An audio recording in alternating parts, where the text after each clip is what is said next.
because if you think about the facts and all the changes that I've made to move to this country and to pursue everything that I've been building, me and my husband, and everything that we overcame to be here, it's not what a normal person would choose, based on the facts and the life that we had back in Brazil. We had a really good life. We had 2 thriving businesses, and just like, okay, my husband didn't speak English, so we're just like, okay, let's choose the hard way. But we're here, and and I'm soon to become a citizen now. So just did the test, passed 20 out of 20. Oh, of course you got 20 out of 20. You know what? I'm so glad for you that you got 20 out of 20, because knowing you, if you got 19 out of 20, you'd be like, oh my God, I gotta be a better Canadian. What did I get wrong? I'm only 19/20ths of the best Canadian I can be.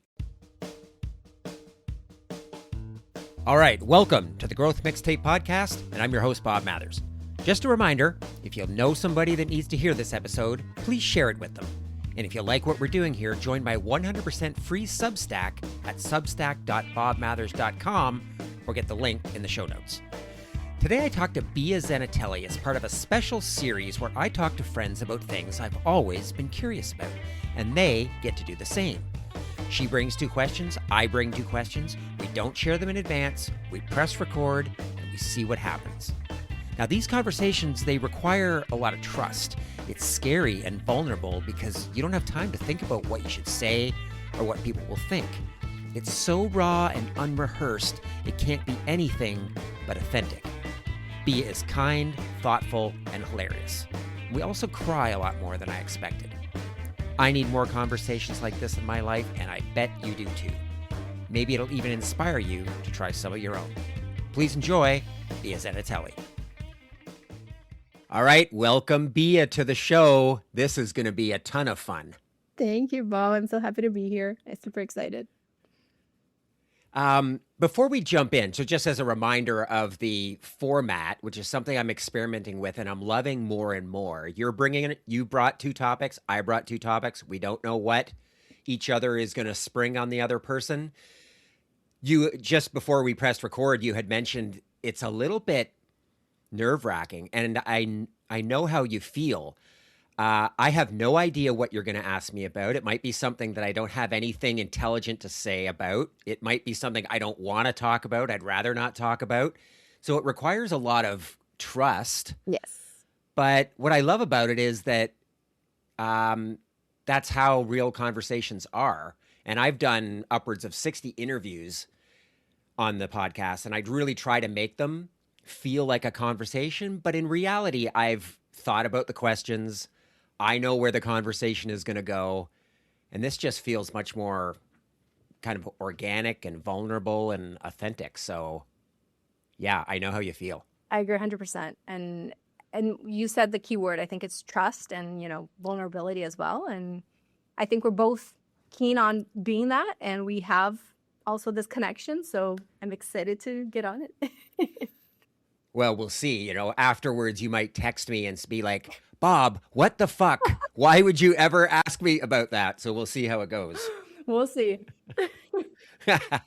One last thing before we get into it, because I'll go first. So but I was thinking about how long we've known each other. There is nobody in my life that's had a similar journey to you and I. You were a founder. I mean, you've started a bunch of businesses, but the first time we met, you were part of a tech incubator because you and your sister were launching a business, and I'm a mentor there. So you were basically my client. I got paid to talk to you. And then you left there and you went to work at the Accelerator Center as an employee. So you went from being a client to kind of my boss. And through that, we became friends. And there's nobody else in my life that's been through a journey like that. And I've also thought we have probably spent 50, 60, 70 hours talking about business and work and life and family. And I'm just so excited to kind of press record and let other people in on those conversations. But have you ever thought about that? Like how much time we've actually spent together? I've talked to you more than I have some of my friends in the last 5 years. Oh, I have thought about that, Bob, and let me tell you, it's when people ask me about my journey here in Canada. For those that don't know, I've been here for almost 7 years. I can confidently say when they say, "Oh, okay, so those key relationships you built along the way," and I'm grateful for it. I can name right at the spot a few names in my head, and you're on the top of those names of the list of people I'm so grateful for having met and have this relationship, this friendship, this trust that we have. And we can talk about anything, and we know it's a safe space. And I'm just so I cherish very much the friendship that we've built. Well, yeah, that's so kind. That I feel exactly the same way. But of course, we've never. You said we've got a safe space and we can talk about anything. We've never let anybody else in on these conversations, so we'll see how we feel after 45 minutes from now. Okay, I love that. Thank you so much for that. So I wanted to ask you about something kind of fun, and I'm trying to think of which one I should start with because they're both kind of fun. Um, okay, let's start with this. You are the first person I've ever met in real life that has two different color eyes. And I want to know what it's like growing up with something that's so distinct like that. Because I think most of us grow up, at least I can, like, I was kind of awkward, tall, skinny, bad skin, glasses, braces. I did not want to stand out. I wanted to blend in like everyone else. And I think a lot of us have something about us that maybe we'd rather change, but then as we grow older, we sort of embrace and it becomes, we realize the power of something that's uniquely us. And I'm just curious what it was like for you growing up in, South America, this adorable little girl with these weird eyes. Let me tell you, as you said, we I think we go through most of our childhood years, teenage years, wanting to fit in, right? So, and fitting in is, I'd say, maybe dressing the same, looking the same, having the same hairstyle as it's going on around the in the time, and having different color eyes. I remember when I was like 6, 7, maybe until my 9, 10 as well years of age. It was something that I didn't like. And I remember people saying, "Hey, Beatrice," and my parents would go, "Beatrice, they want to see your eyes." And then I just cross my arms and close my eyes. I'm like, no. So I'm just like, no, I don't want it. So it was a little bit of an obnoxious behavior as well from coming from maybe an 8-year-old. So because it made me different, right? It made me different. And that stood out in a way that people were staring. And many times in the store, Bob, and I can recall one moment specifically. I was in a store looking for baby clothes for my, and this was, I was older, which I had already embraced it. I think I was looking for baby clothes for my niece that my sister was pregnant at the time. And I was like in my 20s, and the lady in the store, I was asking her for something and she was just like staring at me. And then I'm like, I was thinking to myself, like, she saw the eyes. And then she kept staring and she would mumble and not respond anything that I was asking her. I'm like, "Is everything okay? Can you try to help me find this?" She's like, "Ma'am, I think you lost your contacts." And I'm like, no, my eyes are like this." She's like, "No, no." And in Brazil, there are certain people that are like very blunt in the way of behavior. She's like, "No, that can't be. That's not normal." I'm like, "Well, yeah, it's most common for dogs and cats. It's called heterochromia. But some humans have it too." So that was a moment that she was like staring. Then she started calling people in the store to come look at it. So I think I reflect back when I was a child. If that had happened, I would want to crawl in a hole and just hide myself. But as an adult, and as I began to embrace it and actually enjoy this part of me, it made me be a little bit unique in a certain way. Like my uniqueness, my differentiator from other people. So still today, if I see huskies or cats around and I identify that they have different color eyes, I'm just like, can I take a photo with him? Or I asked the owner. And the last case was in Florida. I was there and I saw this guy walking this dog and he had the different color eyes, and I'm like, "Hey, look, he has the same things he has the same thing as I do." And I pointed to my eyes and like, "Oh, okay." I'm like, "Can I take a photo with your dog?" So that's how much I embraced it nowadays, and it's part of who I am, and I love it. I love this about me. Do you remember when it was that that happened, where you started be getting more comfortable with it? I I would guess in my teenage years, for more surprising that it sounds, because teenage we're usually Mm. still wanting to look the same. But I think I was getting so many compliments about it that I started shifting it into, instead of being an insecurity that made me different, it started shifting into something that people acknowledged me and liked about me. So, that self affirmation kind of thing that teenagers go through, which is um, uh, very delicate. And I have an 11-year-old now, so I know it's what it's like. So I think it was my teenage years, because I started seeing it different. Instead of being something that stood me out in a negative way, it was something that made me stand out in a positive way. So I guess that was when the shift actually happened. Um, when you, yeah, as you're coming into the early part, as you're having a daughter that's coming into being a teenager, I'm always really interested in how watching our kids go through these things kind of brings back memories from those times. It it's crazy how long it's been. It really doesn't feel that long, and we want to protect them from all that pain that we went through, and it's the hardest thing as a parent to sit there and watch them. Maybe your daughter has something about her that she would rather change. I think we all do. And honestly, you could tell her your story. She's not going to care. She'd be like, Mom, you don't understand. I don't care if you have two different color eyes. It's not the same as my, this weird mole on my forehead or whatever it is. Like, you just got to let them go through it. It's the hardest thing.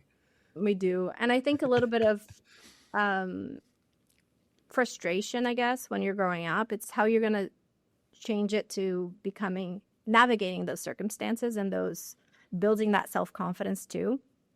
So she does say things about her that she doesn't like. She's 11 and she's my height. I'm not the tallest person, but she is tall for her age. And she has those moments that she's like, "Oh, I don't want to be tall." I'm like, "Vava, it's good to be tall. You're not gonna be too much taller than I am, but it's good. It gives you posture. It gives so she's gonna learn to love it, I'm sure. But I guess we all have to go through our phases to start identifying what makes us unique and beautiful. And if everybody was the same, it would be so boring, right, Bob? Like, what a I boring know. What a boring world if everybody had the same color eyes. Exactly. So, we'll have one in, I don't know what's the percentage, but maybe one in a million that will have that. So I was blessed to have it. Embrace it. I love that so much. Okay, before I let you go, your daughter's name is Valentina. What did you call her? What's your nickname for her? You just mentioned it. Vava. Vava? Yeah. We call her Vava for some reason. Ever since she was little, I think her friends in childcare started calling her Vava, and then it just stuck, and we were all calling her Vava. That's beautiful. I love that. Okay, your turn. I'm scared. I'm nervous. Fire away. Well, my question was in the sense of childhood. So I'm curious, and it's a good coincidence that you mentioned a little bit about you growing up. You were like skinny, eyeglasses, and all that. I don't imagine, because I see a very good-looking man in front of me, and everybody knows. And I always told you that you were known, and the mentor pool for me and my sister, you were always known as the handsome one. So that's a thing in the family. We all know you as the handsome one before I get to know you better, Bob. So it's a compliment. But I do want to hear about your childhood, whether they were childhood traumas, childhood, who you were then that you are now, in that shift of the sense. And I think it came very fitting to what we were talking about in my case with the heterochromia. But any childhood traumas that you have surpassed, and the little Bob version that you were and the Bob version now? Like one main advice you would give to that little guy? Hmm. What a great question. Um, in terms of trauma, there are things that stand out. I guess the things that I tend to think of, and it's interesting you mentioned that because I was just on my walk this morning, and we're in the process of putting my mom in a home, and she's losing her memory, she's got dementia, her personality is changing, and the longer that happens, I'm like, I really don't want to lose the memories of my parents when they were like the parents that for most of their lives, they were great parents. Um, my dad died when he was 48, so I was in my early 20s. But it's hard to hold on to the memories because those memories get older and older, and the recent ones are the not great version of them. And so I have been thinking about my childhood lately. I don't know if it's trauma as much as my parents partied a lot. And I remember my sister and I would love it because when they had friends come over, they'd go down to the bar, they'd be partying and drinking. My sister and I could basically do what we wanted. We could sit on the stairs and listen to their conversations. We didn't have to go to bed. We could eat all the chips and drink all the pop we wanted. And then as we got older, it started being less fun, right? They would argue more often and fight,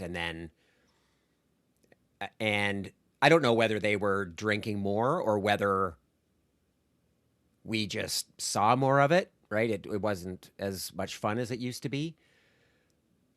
But I do reflect a lot on what it was like growing up in a household like that because I got sober when my kids were like late 20s. Or sorry, not late 20s, late teens, like around 20. And so they saw me plenty of times like I saw my parents growing up. And I feel really good about quitting and showing them that there is like another way to live because I never saw that. Like my parents just partied. My dad drank until he died, and then my mom is still alive, but she still loves her drinks. And so if there's any trauma, I guess it's really just about growing up in a household like that, where it's kind of fun and exciting, and then it just gets kind of more sad as you go. And I think my family history, my parents, my grandparents, I can only imagine my great grandparents, they all love to party on both sides of the family. And I feel pretty good about the fact that I've broken that cycle. And you mean partying always with drinks Yeah. and always that sense of the Yeah, party. exactly. When we talk about repeating cycles, do you think you tended to repeat the cycles?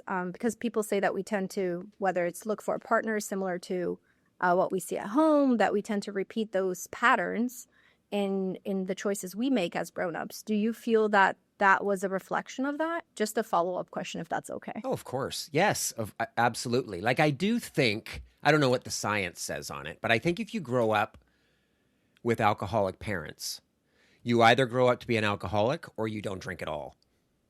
Like those are the two extremes. I don't know of anybody that grew up with alcoholic parents that has a healthy relationship with alcohol. It's either like you grow up and you do what they did, which is what I did for most of my adult life, or you say, no, I'm not going to be like that. So yeah, I was just doing what I was dealing with stress. I wanted to escape, and that's the only way that I guess I knew how to do it. And it would numb the feeling and you just made everything be good in the Yeah. moment. Yeah, sure. Exactly.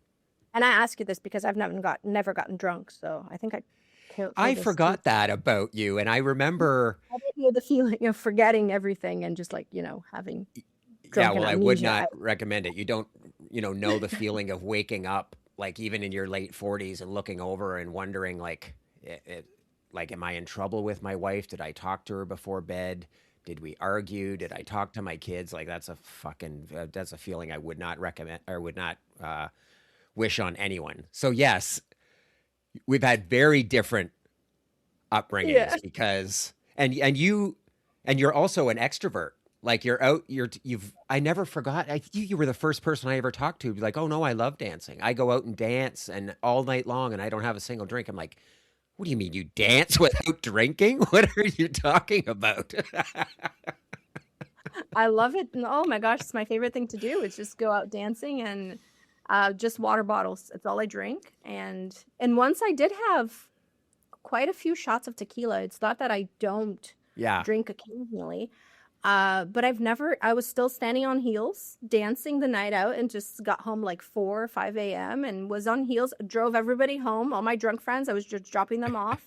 And I was the driver I was always the driver of when we would go out, and just drop them off and get home and just like, whew, that's good. The music fuels me as so much. It's just, I think that's it would be my drug, my drink, whatever. Yeah. That's so interesting that you say that. Yeah, I am. It's almost like relearning or maybe learning these things. Like I I am starting to like dancing more often. We went shortly after I quit. I forget, it was somebody's birthday. We went to a silent disco. Have you ever done those? No, I haven't, but my brother went to in like Cancun. They have Yeah, those things. Everybody with their headphones on exactly. and You wear headphones and you can all hear the same music, but you're dancing. But there's a couple different channels, so not everyone is listening to the same music necessarily. You can kind of that'll be tell fun. what channel people are listening to by how they're dancing. And even if I was drinking, like, oh, I'm gonna have like a half a dozen drinks before I go do this stupid thing, and I was sober, I was like, holy shit, this is a lot of fun. But it was exhausting.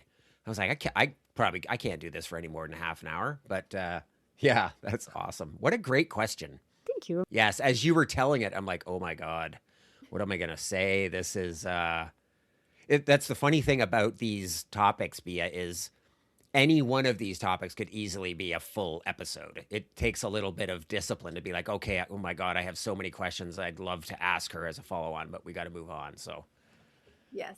Just to close it off, this topic, what is the advice you would give to your younger self? that, yeah, I guess that you are enough. Thank you for sharing that. Yeah.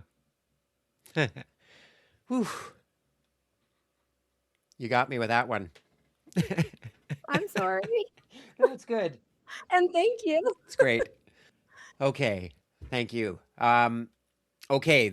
So my second one is another thing that I learned about you, and I think it's just like it's quirky and weird and adorable, and I don't know.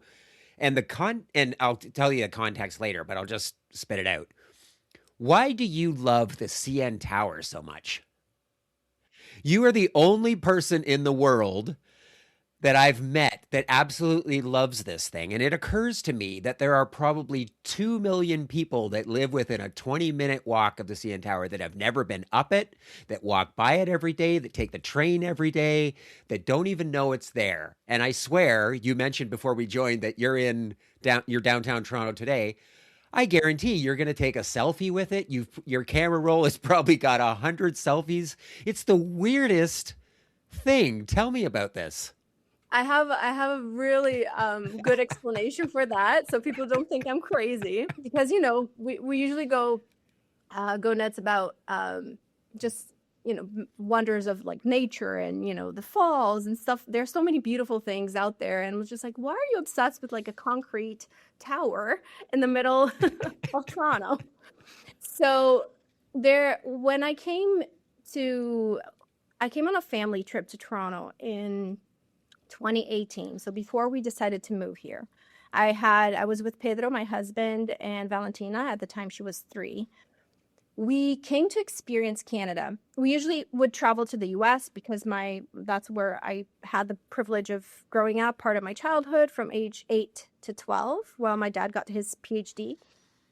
And every time I would go somewhere to travel, we would go to the US because I was more used to. My brother at the time, he was living in Detroit, and we were going to come visit him. And my husband said, why don't we go and stretch it out to Toronto and get to, explore a new city? And I said, sure, that's perfect. And on the side note, I always wanted to provide my daughter the same um, privilege I had of growing up in a different place so that she could experience a different culture, learn a different language. So, and I always thought US would be that place, right? Until I stepped in Toronto. We stayed here for 2 weeks approximately. Um, and it was, when you feel like you're in a movie, Bob, you come to Toronto and the Canadians, sometimes you bump into them and they apologize to you. They're like, "Oh, sorry." I'm like, "No, no, no, I bumped into you. I'm sorry. I'm sorry." You're 100 meters away and the person's still holding the door while you even have to jog a little bit to make it to the door so the person doesn't hold the door too long. We had numerous acts of kindness while we were here. And it was in the moment that we were doing touristic spots. We did Casa Loma, we did the Royal Ontario Museum, but it was at the top of the CN Tower that I just looked down. The day was like perfect. I had my husband, my daughter, the people I love. My brother was actually visiting here came to do some touristic spots with us. And I looked down and I just, when you get this gut feeling so strong that you kind of feel like it's the universe telling you something. And I looked at my husband like, "Pedro, it's not the US. It's not the US. It's here. It's Toronto. That's where we have to come." And he looked at me. He's like, "Yeah, I can feel that too. I understand it. Yeah, that makes sense." So after this day, the CN Tower for me symbolizes, and of course, to go back a little, we went down, we continued touristing, and I remember we rented a car, and I remember coming inside when we were coming back from another trip, and we were driving, and there's a moment in the Gardiner that you see the tower on the left when you're coming back from like Mississauga or anything of that side. And I remember I'm like, one day I'm going to be driving and entering. Now I'm going to get emotional. One day I'm going to be driving and this is going to be what I'm going to be seeing when I enter, because this is the life I want for my kid. This is the place I want her to experience, the different cultures, the different people, because Canada as a whole, and when you see, it's really easy to get in a kind of utopic on the subject. But Canada is a country that I truly admire. Of course, there are many things in history that we want to, go back and just like, okay, just consider that. But I feel Canada is a true celebration of humanity. And it's a place that, everyone can feel welcome. Everybody can have a place to grow. And I really cherish that about this country. So the CN Tower symbolizes, I was driving back and I was just like, I'm going to be looking at this when I get home. I'm going to have this vibe, this feeling. So it's the materialization of a dream that came true. So that's why every time I look at the CN Tower, even if I had like a really bad day or if I'm just like very annoyed or stressed or anything, I look at it and I'm just like, I look back, I'm like, this is what I dreamed and I'm living the dream right now. Something that I wished for so much, it just came true. So every time I'm looking at it, every time I'm taking a photo of it, that's all that's happening in the background. Yeah, I love that. I remember sitting in the Sky Dome, or whatever it's called now, the Rogers Center, watching a Blue Jays game, I think with my kids a year or two ago, and the sun was going down, and we were on the side of the field where the dome was open because it was a beautiful night, and the CN Tower was lit up, and it was just such a scene. And so I took a picture of it, and I sent it to you. I'm like, there's one person in the world that would appreciate this, because honestly, I grew up an hour from the CN Tower. I've been up it once. I drive by it all the time. I don't think much about it, just like those 2 million people that live right at the base of it that forget it's there. But at that moment, I was like, yeah, I could send it to my wife or my friends. They're going to be like, yeah, cool, interesting. I know who's really going to love this shot. And it's funny that you said this because I have some dear friends that sometimes they're in Toronto and then just like Sneha, one of them. She's such a dear person. Oh, yeah, I love her. And she's just like, hey, Bea, thought of you. So now I'm thinking, you're like, oh my gosh, that's a privilege. I'm so honored people are looking at the tower and thinking of me. This is so cool. So it's just a symbol of, your dreams can come true and you can achieve anything in life. Because if you think about the facts and all the changes that I've made to move to this country and to pursue everything that I've been building, me and my husband, and everything that we overcame to be here, it's not what a normal person would choose, based on the facts and the life that we had back in Brazil. We had a really good life. We had two thriving businesses, and just like, okay, my husband didn't speak English, so we're just like, okay, let's choose the hard way. But we're here, and and I'm soon to become a citizen now. So just did the test, passed 20 out of 20. Oh, of course you got 20 out of 20. You know what? I'm so glad for you that you got 20 out of 20, because knowing you, if you got 19 out of 20, you'd be like, oh my God, I gotta be a better Canadian. What did I get wrong? I'm only 19/20ths of the best Canadian I can be. Exactly. Oh God, there's so much of that story that I love. And I just, before we leave that, I will, when I got a chance to meet and work with founders, like you were one of the very first founders I worked with that had come from outside of Canada. Much of my mentoring up until the time that I met you, Bea, was just with other Canadians that wanted to start businesses and everything, and it was awesome. But you really opened my eyes to like a whole group of people. Like they left. Sometimes they're great circumstances like you in Brazil. Sometimes they're really hard, but they pick up everything and they move here and they don't know the language and they're starting a business. Like that is harder and braver than anything in my life I've ever done. I'm a middle-class white dude with all the privilege in the world. I've never had to do anything, and anything scary, really. I mean, I tell tell myself I've done scary things, but then I have the conversations like the dozens that we've had, and I'm like, yeah, that is incredible that there are people out there that do that. So I just have always admired you for that. Thank you, Bob. That means a lot to me. Okay. Okay, now based on how emotional I got the first time, I'm really a little bit nervous about your second question, Okay. but I'm ready. Okay, that's good. The key word for our next question is the intuition. So how are you nowadays that you're more, I guess, mature than like a child, or, you're grown, you're past your 50s, right? That you did mention once. So now in this decade of life, how do you deal with intuition over data? God, so interesting. I wonder if, I don't know about you, Bea. Like I think about my life in terms of these forks in the road where I had something big happen. And so the first thing was my dad dying in my early 20s. And then after that, it was probably getting married. And then after that, and there's big forks and little forks, but a big one was me getting sober just over 4 years ago. And I don't know that I've ever really relied on data much, but I do feel like my intuition was kind of muted. Now, I've talked a bit about my drinking, and I've been very open about it. I didn't drink every day, but I just really loved getting after it on weekends.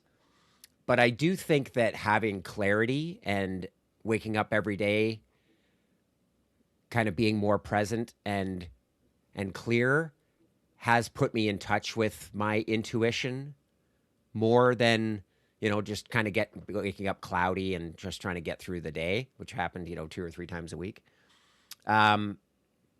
My favorite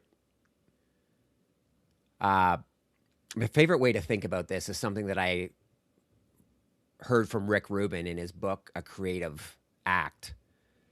And he talks about following your emotional charge. Now, he's talking about it because he's worked with big, artists, Johnny Cash and Red Hot Chili Peppers and massive artists. And he's known for bringing out a different side of them, really getting the best out of them. And he talks about when you have the choice between two things, whether it's a lyric or a song or a sound, follow the emotional charge. Which one just feels better? Maybe it's a bit like you at being at the top of the CN Tower, like you were following your emotional charge. Maybe the data, maybe your plan was telling you you're going to live in Detroit. I cannot picture you living in Detroit, by the way, No, but okay, I well, wouldn't I'm choose sure that that would. either. Especially given like recent events over the last couple of elections, I think you've made the right choice. No. But I do think that I try to lean into that. I mean, I not a week that goes by that I sit here and think about LinkedIn, for example. Like, yeah, when I drive engagement, I want to get likes, I want to get followers. I kind of know what I could say to get people kind of engaged on this, but oh my God, I cannot bring myself to talk about this shit anymore. Like, I just don't care about some of this stuff anymore, even though I know it's what people want to hear. So I try to follow my emotional charge in a way that I don't know if I would have had the courage to do. And maybe some of that's sobriety, and maybe some of it's just being more comfortable in my own skin and looking down the barrel of the last, 8, 10 years of my career and be like, what are you waiting for? Like you've kind of followed the data. You've kind of taken the safe path your whole life. If you're ever going to do something different and follow your gut, now's the time. I love that. When did you think this started shifting, Bob? Is following your gut more? Yeah, I mean, I guess it probably is getting sober. I mean, Okay. that's probably an inflection point, but it's not like I never did it before that. I just think that made it easier because I was just more in touch with myself, right?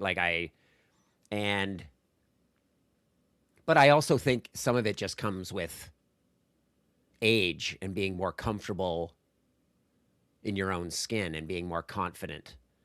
I struggle with all of those things every day.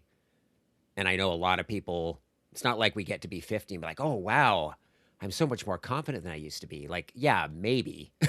But there are still lots of days where we all wake up and be like, what am I doing? Like, how did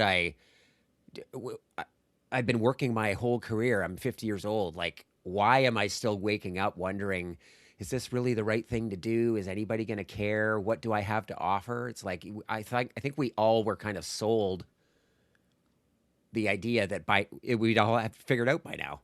Like, by now, you're just sitting back, sitting on a pile of cash, doing whatever you wanted. It's like, oh my God, I don't feel like that at all. I feel just as confused as I was 20 years ago. Wow. Yeah, well, it's good for me to know that. So for this new decade I just entered, I just turned my No. 40s. So good to know that I won't have all the answers just yet. But one of the things I've always admired about you, though, Bea, is that you have always seemed very intentional about what you want to do and very focused.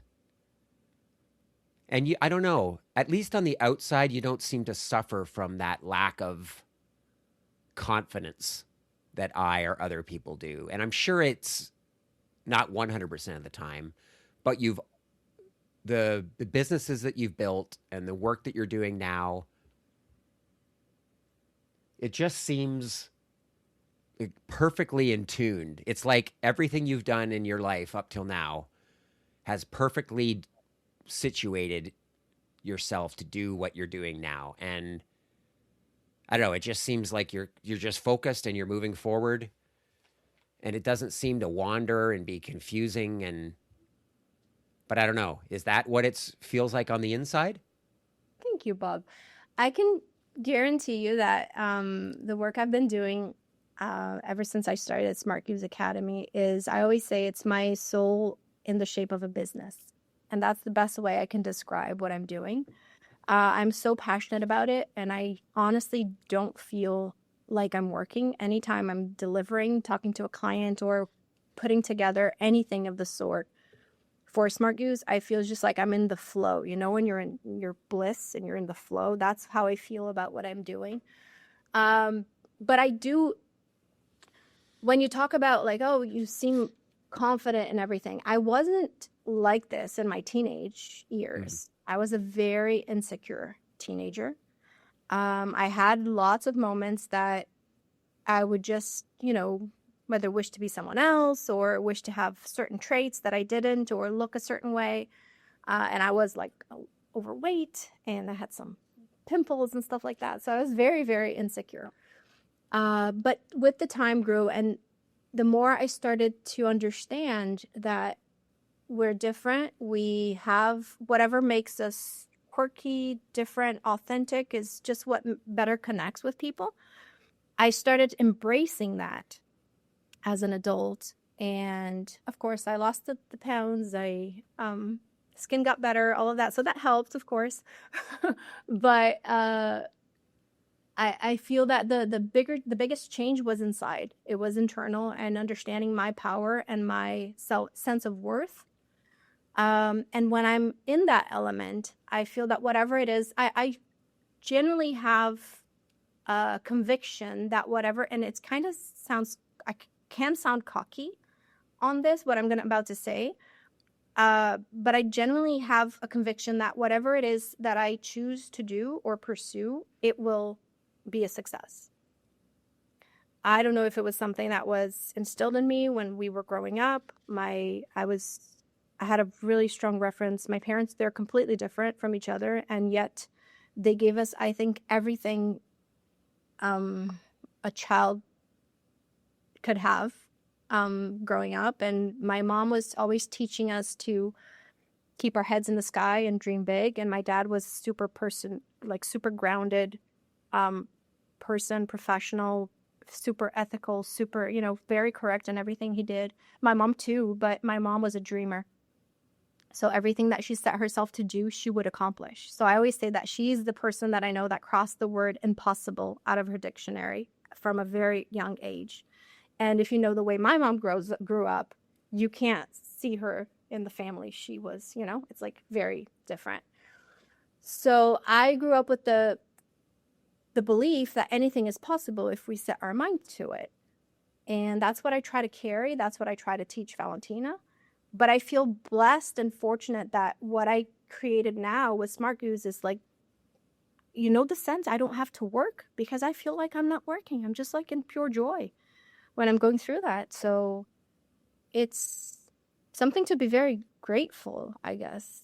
But the confidence, of course, I have my insecure moments, of course. There's the imposter syndrome, of course, many times in many different things. But I choose to, if I pursue it, I will become it. If I have the clear image of what I want to attain, I will become it. It's not fake it till you make it. It's fake it till you become it. As Amy Cuddy said very well in her TED Talk. I don't know if you watched this back, but I'll send the link to you. So, yeah, I think in terms of confidence, I surpass a lot. There's still things I'm working on. But I just choose, and I don't, but one thing, and that's an important thing to share as well. Some people think that being confident is knowing and having all the answers. What I've came to came to peace with myself is that true confidence is also saying, hey, I don't know this. Can you teach me? I don't know how to respond to this. I have to get back to you. I don't know a lot about this topic or this certain whatever it is we're talking about, but can you tell me more? So the curiosity was the element, and linked with the vulnerability was what made me understand that I can be myself. I can say that I don't know, and yet still it's not going to shake my confidence. Yeah, there's a couple things I love about that. The curiosity and vulnerability. Yeah, and I think I don't know about you. I certainly, earlier in my career, I thought that I was expected to have all the answers. So I would come up with something, probably keep talking until I came up with some sort of answer for something that somebody asked me about that I had no idea how to answer. But and I don't know when it happened, but admitting that you don't have all the answers, being genuinely curious about it, being vulnerable. Like that's the kind of the foundation of trust and connection that so many of us are just dying for as we spend our lives staring into cameras and consuming content over LinkedIn. And that's just something that you've always done so well. And I've learned so much from you over the years about that. Thank you, It's Bob. just been amazing. And I have also got to say, for somebody whose English is not your first language, your soul in the shape of a business is the most amazing thing I've ever heard. That might be the title of this episode. It's just like, I think that is what everyone is looking for. Everybody, as we get older, it's like, yeah, I've spent my whole career gathering up, having all these painful lessons and doing all this work. Now, maybe it doesn't even have to be your own business. It's just like a job or doing something with this final season of your career that just feels like nobody else in the world was meant to do this but me. It's your true purpose, right? It's Yeah. really aligning what you do with your true purpose in life. And you mentioned about the English, Bob. I can still remember the sessions we were having. Remember the videos I was recording to send out to God knows who. And I had to practice the word. Now I can't get it wrong anymore because I used to say innovative. I would say innovative. Remember that? I remember that vividly. And every time I say or read or come across the word innovative, I'm like, I always remember that conversation that we had. And you're like, Bea, just a side note, it's innovative. I'm like, okay, that's good to know. So thank you for that, Bob. Yeah.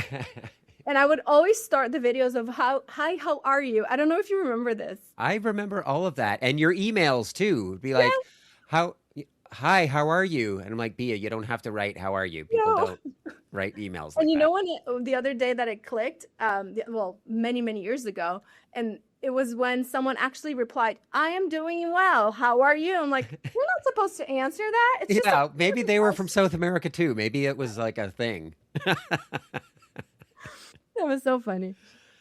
Good memories. So good. Oh my God, I've loved this conversation. It's just surpassed my expectations, Bea.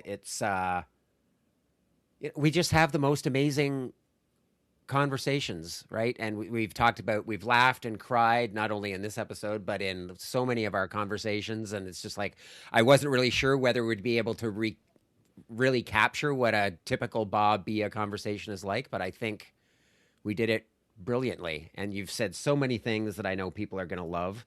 If they want to learn more about you, because we've alluded to Smart Goose and all the amazing things that you do, if they want to learn more about you, where can they find you? I would definitely say LinkedIn is a great place, or Instagram as well. They're both capturing the essence of who I am. I try to be very authentic in the way I show up in both platforms. So yeah, and I'm very responsive to all DMs and everybody that reaches out to me. I do usually respond to all of them. So even the people that are trying to sell you shit that you don't want. Can you believe that I say not interested, thank you, but if I Okay. know about someone that is, I will recognize. Oh my God, you're such a better person than I am. I really should do that because I just tend to ignore them and I don't feel good about it. But and then they keep messaging me like 3 or 4 times. It's just like, I should just be a human about this. But it's easier if you respond. Yes. If you say not interested, thank you. Yes, of course they you. do. So that's a good way. At least then, of course, you learn about their business and you're just like, okay, if I hear someone, interested. And I generally say that. It's not just, just saying it for them to stop bothering me, but it's just like, hey, thank you for sharing. But it's not for me at this moment. Okay, I am going to start doing that. I have a feeling if I wanted to do that retroactively, I'd owe like 100 people responses on their IMs. But starting today, I am going to do that. So thank you for that reminder of being a little bit more human in a very automated AI weird place these days. For sure. Tell me how it goes. Thank you so much for this, Bea. This has been amazing. Thank you, Bob. Thank you for everything always. You've been an incredible friend, mentor, just a incredible soul that I was blessed to have in my journey. And you have a very special place in my heart, and I hope you know that. Thank you, Bea. The Growth Mixtape podcast with Bob Mathers is produced by Bespoke Projects. Music by Je m'appelle Walter Cronkite. If you enjoyed this episode, please take a moment to follow and rate us. When you do this, it helps to raise our podcast profile so that more people can find us. If you want to connect, you can find me on LinkedIn using the link in the show notes.